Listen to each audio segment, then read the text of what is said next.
गणपत गजानन महाराज की जय। किसी भी कहानी को सुनने से पहले सर्वप्रथम हमें गणेश जी की कहानी सुनना चाहिए। एक टुकरिया थी, वह गणेश जी को पूजा सेवा करती थी। एक दिन वो मायके जा रही तो बहू से बोली, बहू मैं मायके जा रही हूँ, मेरे गणेश जी को नहला दिया करना, भोग लगा दिया करना। बहू बोली हाँ कर दूंगी। अब तो गुस्से के मारे बड़बड़ाने लगी कि बच्चों को नहलाऊंगी जब गणेश जी को। अब तो गुस्से के मारे जब भी बच्चों को नहलाने बिठाला करे तभी गणेश जी को नहलाने बिठा दिया करे। अब तो गुस्से के मारे एक दिन 4-5 पानी बाल्टी डाला तो गणेश जी नाली में बह गए। गणेश जी ने रिद्धि सिद्धि को याद किया, यहाँ तक कि उसके पहनने के कपड़े भी नहीं छोड़े।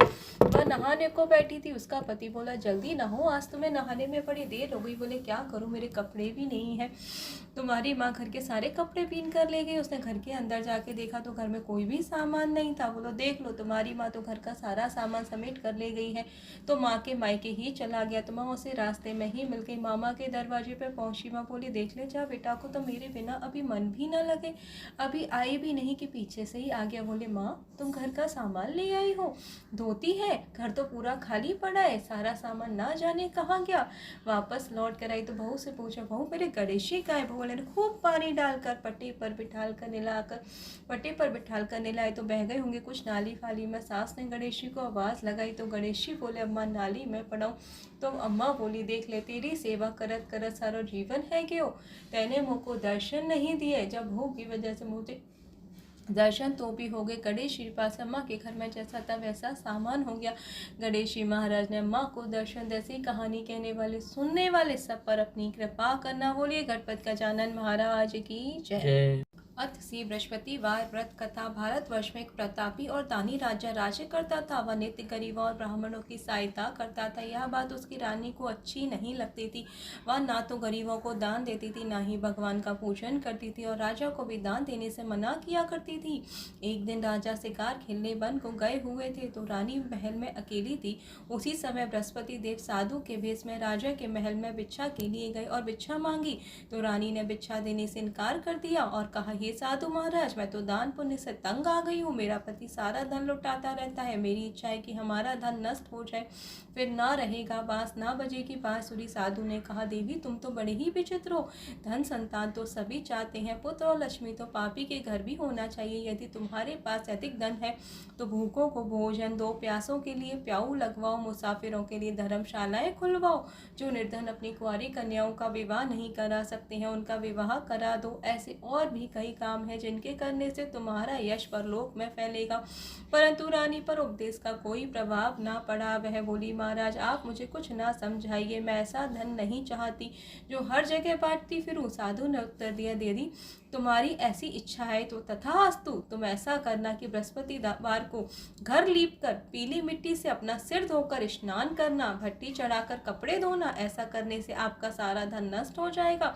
इतना कहकर वह साधु महाराज वहां से आलोप हो गए। साधु के अनुसार कई बातों को पूरा करते हुए केवल तीन ही बृहस्पतिवार बीते थे कि उसकी समस्त धन संपत्ति नष्ट हो गई। भोजन के लिए भी राजा का परिवार तरसने लगा। तब एक दिन राजा जी ने रानी से बोला, हे रानी तुम यहीं रहो, मैं दूसरे देश को जाता हूँ, क्योंकि यहाँ पर सभी लोग मुझे जानते, इसलिए मैं कोई छोटा कार्य नहीं कर सकता।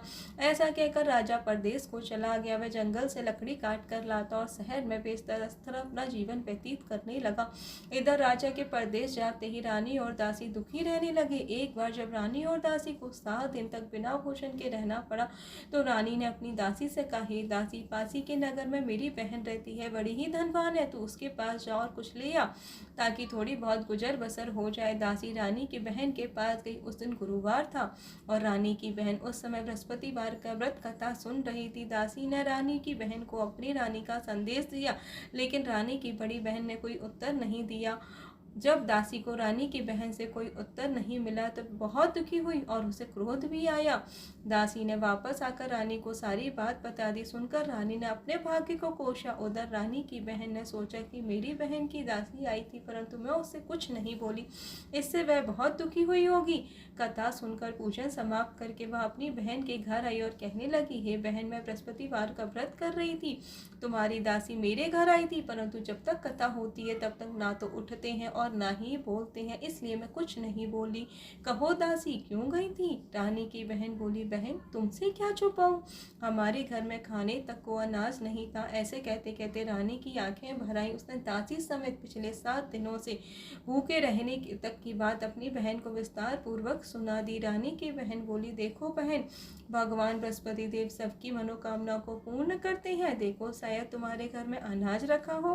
पहले तो रानी को विश्वास नहीं हुआ, पर बहन के आग्रह करने पर उसने अपनी दासी को अंदर भेजा तो उसे सचमुच अनाज से भरा हुआ एक घड़ा मिल गया। दासी रानी से यह देखकर उसको बड़ी हैरानी हुई। दासी रानी से कहने लगी, हे रानी, जब हमको भोजन नहीं मिलता तो हम व्रत ही तो करते हैं, इसलिए क्यों न ऐसे व्रत की कथा और विधि पूछ ली जाए ताकि हम भी व्रत कर सकें। तब रानी की बहन ने अपनी बहन से बृहस्पतिवार के व्रत के बारे में पूछा। उसकी बहन ने बताया, बृहस्पतिवार के व्रत में चने की दाल और मुनक्का से भगवान विष्णु का केले की जड़ में पूजन करें तथा दीपक जलाएं, व्रत कथा सुने और पीला भोजन ही करें। इससे बृहस्पति देव प्रसन्न होते हैं। व्रत और पूजन की विधि बताकर रानी की बहन अपने घर को लौट गई। 7 दिन के बाद जब दोबारा गुरुवार का दिन आया तो रानी और दासी ने व्रत रखा। गुड़साल में जाकर चना और गुड़ लेकर आई, फिर उससे केले की जड़ तथा विष्णु भगवान का पूजन किया। अब पीला भोजन कहाँ से आवे, इस बात को लेकर बहुत दुखी थे। चूंकि उन्होंने व्रत रखा था इसलिए बृहस्पति देव उनसे प्रसन्न थे, इसलिए वे एक साधारण व्यक्ति का रूप धारण करके 2 थालों में सुंदर पीला भोजन दासी को दे गए। भोजन पाकर दासी प्रसन्न हुई, फिर रानी के साथ मिलकर भोजन ग्रहण किया। उसके बाद वे सभी गुरुवार का व्रत और पूजन करने लगी। बृहस्पति भगवान की कृपा से उनके पास फिर से धन संपत्ति आ गई, परंतु रानी फिर से पहले की तरह आलस्य करने लगी। तब दासी बोली, देखो रानी, तुम पहले भी इसी प्रकार आलस्य करती थी, तुम्हें धन रखने में कष्ट होता था, इस कारण सभी धन नष्ट हो गया, और अब जब भगवान बृहस्पति की कृपा से धन मिला है तो तुम्हें फिर से आलस्य होता है। रानी को समझाते हुए दासी कहती है कि बड़ी मुसीबतों के बाद हमने यह धन पाया है, इसलिए हमें दान पुण्य करना चाहिए, भूखों मनुष्यों को भोजन कराना चाहिए, धन को शुभ कार्यों में खर्च करना चाहिए, जिससे तुम्हारे कुल का यश बढ़ेगा, स्वर्ग की प्राप्ति होगी और पितृ प्रसन्न होंगे। दासी की बात मानकर रानी अपना धन शुभ कार्यों में खर्च करने लगी, जिससे पूरे नगर में उसका यश फैलने लगा। बृहस्पतिवार व्रत कथा के बाद श्रद्धा के साथ आरती की जानी चाहिए, उसके बाद प्रसाद बांटकर उसे ग्रहण करना चाहिए। बृहस्पतिवार की द्वितीय कथा। एक दिन राजा दुखी होकर जंगल में एक पेड़ के नीचे आसन जमा कर बैठ गया। वह अपनी अपनी दशा को याद करके व्याकुल होने लगा। बृहस्पतिवार का दिन था। एकाएक उसने देखा कि निर्जन वन में एक साधु प्रकट हुए। वे साधु के वेश में स्वयं बृहस्पति देवता थे। लकड़हारे के सामने आकर बोले, हे लकड़हारे, इन सुनसान जंगल में तुम चिंता मग्न क्यों बैठे हो? लकड़हारे ने हाथ जोड़कर प्रणाम किया और उत्तर दिया, महात्मा जी, आप तो सब कुछ जानते हैं, मैं क्या कहूँ। यह कहकर रोने लगा और साथी को अपनी आत्मकथा बताई। महात्मा जी ने कहा, तुम्हारी स्त्री ने बृहस्पति के दिन बृहस्पति भगवान का निरादर किया था, जिसके कारण रुष्ट होकर उन्होंने तुम्हारी यह दशा कर दी है। अब तुम चिंता मत करो, तुम चिंता को दूर करके मेरे कहने पर चलो तो तुम्हारे सभी कष्ट दूर हो जाएंगे। भगवान पहले से भी अधिक धन संपत्ति देंगे। तुम बृहस्पति के दिन कथा किया करो, 2 पैसे के चने और मुनक्के लाकर उसका प्रसाद बनाओ और शुद्ध जल से लोटे में शक्कर मिलाकर अमृत तैयार करो। कथा के पश्चात अपने सारे परिवार और सुनने वाले सारे प्रेमियों में अमृत व प्रसाद बांटकर आप भी ग्रहण किया करें।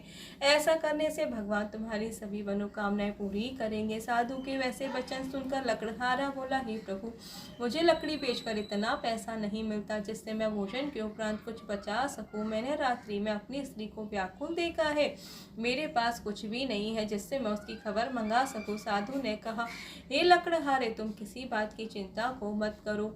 बृहस्पति के दिन तुम रोजाना की तरह लकड़ियां लेकर शहर को जाओ। तुमको रोज से दुगना धन प्राप्त होगा, जिससे तुम भली भांति भोजन कर लोगे और बृहस्पति देव की पूजा का सामान भी आ जाएगा। इतना कहकर साधु अंतर ध्यान हो गया। धीरे धीरे समय व्यतीत होने पर फिर वही बृहस्पतिवार का दिन आया। लकड़हारा जंगल से लकड़ी काट कर किसी शहर में बेचने गया। उसे उस दिन और दिन से अधिक पैसा मिला। राजा ने चना गुड़ आदि लाकर गुरुवार का व्रत किया। उस दिन से उसके सभी कलेश दूर हो गए गए, परंतु जब तुम्हारा गुरुवार का दिन आया तो बृहस्पतिवार का व्रत करना भूल गया। इस कारण भगवान बृहस्पति देव नाराज हो गए। उस दिन उस नगर के राजा ने विशाल यज्ञ का आयोजन किया था तथा शहर में घोषणा करवा दी कि कोई भी मनुष्य अपने घर में भोजन ना बनावे, ना आग जलावे, समस्त जनता मेरे यहाँ भोजन करने आवे। जो इस आज्ञा को ना मानेगा उसे फांसी की सजा दे दी जाएगी। इस तरह की घोषणा संपूर्ण नगर में करवा दी गई। राजा की आज्ञा के अनुसार शहर के सभी लोग भोजन करने लगे, लेकिन लकड़हारा कुछ देर से पहुंचा, इसलिए राजा उसको अपने साथ लेवा कर ले गए और ले जाकर भोजन ही करा रहे थे तो रानी की दृष्टि उस खूंटी पर पड़ी जिस पर उसका हार लटका हुआ था। वह वहां पर दिखाई नहीं दिया।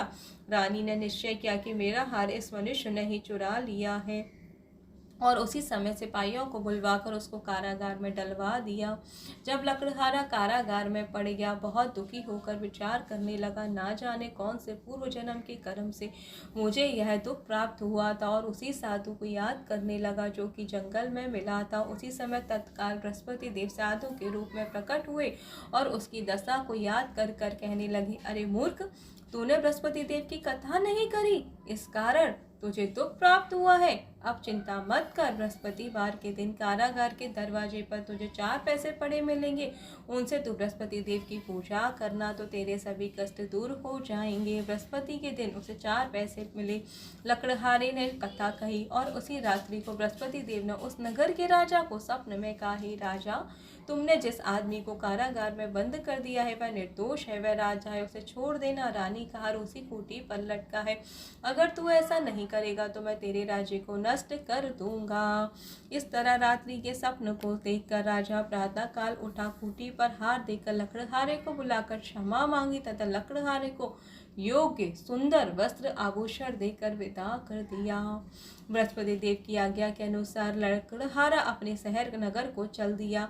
राजा जब अपने नगर के निकट पहुंचा तो उसे बड़ा आश्चर्य हुआ। नगर में पहले से भी अधिक बाग, तालाब, कुएं, बहुत सी धर्मशालाएं, मंदिर आदि बन गए थे। राजा ने पूछा, यह किसका बाग और धर्मशाला है? तब नगर के सब लोग कहने लगे, यह सब तो रानी और बांदी के हैं। तो राजा को आश्चर्य हुआ और गुस्सा भी आया। जब रानी ने खबर सुनी कि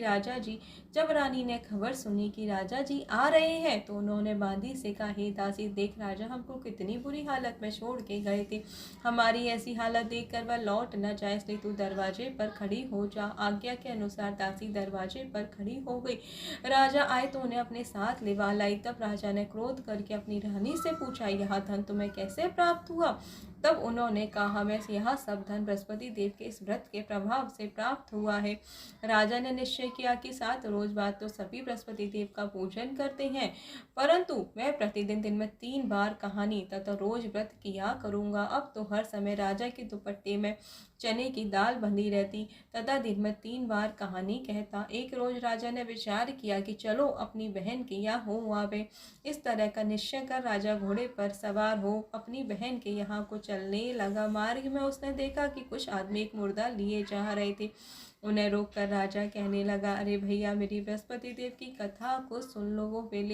वो बोले, लो, हमारा तो आदमी मर गया है, इसको अपनी कथा की पड़ी है। परंतु कुछ आदमी बोले, अच्छा कहो, हम तुम्हारी कथा अवश्य ही सुनेंगे। राजा ने दाल निकाली। जब कथा आदि हुई तो मुर्दा हिलने लगा और जब कथा समाप्त हो गई तो मुर्दा मनुष्य राम राम करके खड़ा हो गया। आगे मार्ग में उसे किसान खेत में हल चलाता हुआ मिला। राजा ने उसे देखकर और उससे बोले, अरे भैया, मेरी तुम बृहस्पतिवार की कथा को सुन लो। किसान बोला, जब तक मैं तेरी कथा सुनूंगा तब तक 4 हरैया जोत न लूंगा, जा अपनी कथा किसी और को सुनाना। इस तरह राजा आगे चलने लगा। राजा के हटते ही बैल पछाड़ खाकर गिर गए तथा किसान के पेट में बड़ी जोर से दर्द होने लगा। उस समय उसकी माँ रोटी लेकर आई थी। उसने जब यह देखा तो अपने पुत्र से सब हाल पूछा और बेटी ने सभी हाल कह दिया।